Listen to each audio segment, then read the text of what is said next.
मुंबई जहरीली शराब कांड के मुख्य आरोपी अतीक उर्फ मंसूर को दिल्ली से गिरफ्तार कर लिया गया है।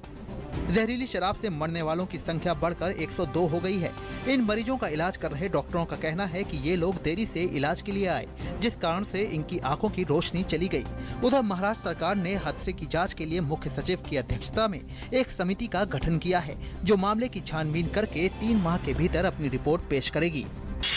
सीबीएसई ने सुप्रीम कोर्ट के आदेश का पालन करते हुए 25 जुलाई को All India Pre Medical Test दोबारा कराने का फैसला किया है। सुप्रीम कोर्ट ने 17 अगस्त तक परीक्षा कराने और नतीजे घोषित करने के निर्देश दिए थे। 3 मई को प्री मेडिकल की परीक्षा में हुए बड़े पैमाने पर धांधली के बाद सुप्रीम कोर्ट ने परीक्षा रद्द कर दी थी। आय से अधिक संपत्ति के मामले में तमिलनाडु की मुख्यमंत्री जे जयललिता को बरी किए जाने के खिलाफ कर्नाटक सरकार ने आज उच्चतम न्यायालय में अपील दायर की। 11 मई के एक निर्णय में कर्नाटक उच्च न्यायालय ने जयललिता को मामले में बरी कर दिया था। कर्नाटक सरकार द्वारा दायर अपील में कर्नाटक उच्च न्यायालय के आदेश को निरस्त करने की मांग की गई है। साथ ही अन्ना द्रमुक प्रमुख को अयोग्य ठहराने को भी बहाल करने का निवेदन किया गया है।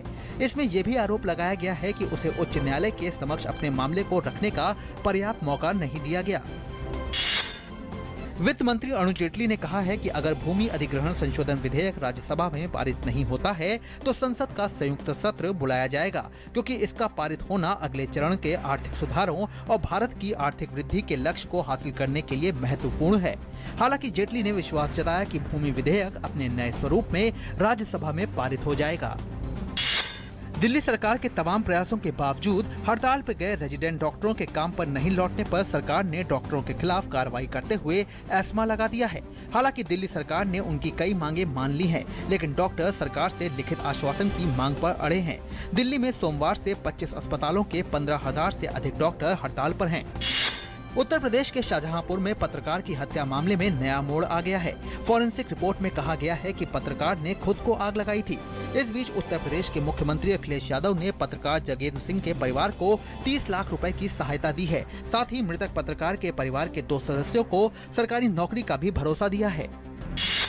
मिशनरीज ऑफ चैरिटीज की प्रमुख सिस्टर निर्मला का 81 वर्ष की उम्र में कोलकाता में निधन हो गया है। सिस्टर निर्मला को 1997 में मदर टेरेसा के निधन के 6 महीने पहले मिशनरीज ऑफ चैरिटी का प्रमुख बनाया गया था।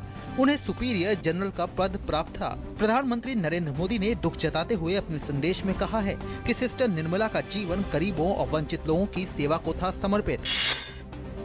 दक्षिण पश्चिम मानसून गुजरात और मध्य प्रदेश के कुछ और इलाकों, छत्तीसगढ़ और झारखंड के अधिकतर हिस्सों तथा बिहार के कुछ हिस्सों में पहुंच गया है। मौसम विभाग ने बताया है कि मानसून की शुरुआत के बाद से देश के 78% इलाकों में सामान्य से 21% अधिक वर्षा हुई है। सबसे ज्यादा मध्य भारत में मानसून सक्रिय रहा है। उत्तर पश्चिम भारत के पंजाब, हरियाणा, दिल्ली, यूपी, राजस्थान या फिर पहाड़ी इलाके, जम्मू कश्मीर, हिमाचल प्रदेश, उत्तराखंड में अभी मानसून नहीं आया है, लेकिन मानसून के आने से पहले होने वाली बारिश पिछले 2 दिनों से देखने को मिल रही है। दिल्ली विधानसभा का आज से बजट सत्र शुरू हो गया। सत्र के शुरू होते ही बीजेपी ने मुख्यमंत्री से तोमर के मुद्दे पर बयान की मांग की। जैसे ही मुख्यमंत्री केजरीवाल ने बोलना शुरू किया, बीजेपी विधायक ओम प्रकाश शर्मा ने बीच में उठकर आपत्ति की, जो कि विधानसभा अध्यक्ष को इतनी आपत्तिजनक लगी कि उन्होंने मार्शल बुलवाकर विधायक को बाहर करवा दिया। बाद में केजरीवाल ने तोमर पर अपनी सफाई दी। बाजार में लगातार 8वें दिन तेजी कायम रही। सेंसेक्स 74 अंकों की बढ़त के साथ 27,804 के स्तर पर बंद हुआ है। वहीं निफ्टी 28 अंक बढ़कर 8,381 के स्तर पर बंद हुआ है। दिन भर के कारोबार के दौरान metal, capital goods, oil and gas शेयरों में अच्छी खरीदारी का माहौल रहा। वहीं आईटी और कंज्यूमर ड्यूरेबल्स शेयरों में बिकवाली हावी रही। वर्ल्ड हॉकी लीग सेमीफाइनल्स में आज भारतीय महिला टीम को हार का सामना करना पड़ा है। न्यूजीलैंड ने भारत को इस मुकाबले में 5-0 से करारी शिकस्त दी। न्यूजीलैंड ने मैच शुरू होते ही अपना दबदबा बना लिया। भारत की इस टूर्नामेंट में ये लगातार दूसरी हार है। अफगानिस्तान के दक्षिणी प्रांत कुदुंज में तालिबानी आतंकवादियों ने एक अन्य जिले दश्ती अर्ची पर भी कब्जा कर लिया है।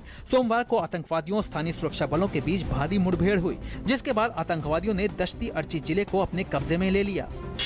उत्तरी पूर्वी नाइजीरिया के सबसे बड़े शहर मैदुगुरी में भीड़ भरी मस्जिद के पास 2 लड़कियों ने खुद को विस्फोटक से उड़ा लिया, जिसमें 30 लोगों की मौत हो गई और कई लोग घायल हो गए हैं। अंतर्राष्ट्रीय बलों द्वारा चरमपंथी संगठन बोको हराम के खिलाफ कार्रवाई तेज होने के बाद हाल के दिनों में हमलों में तेजी आई है।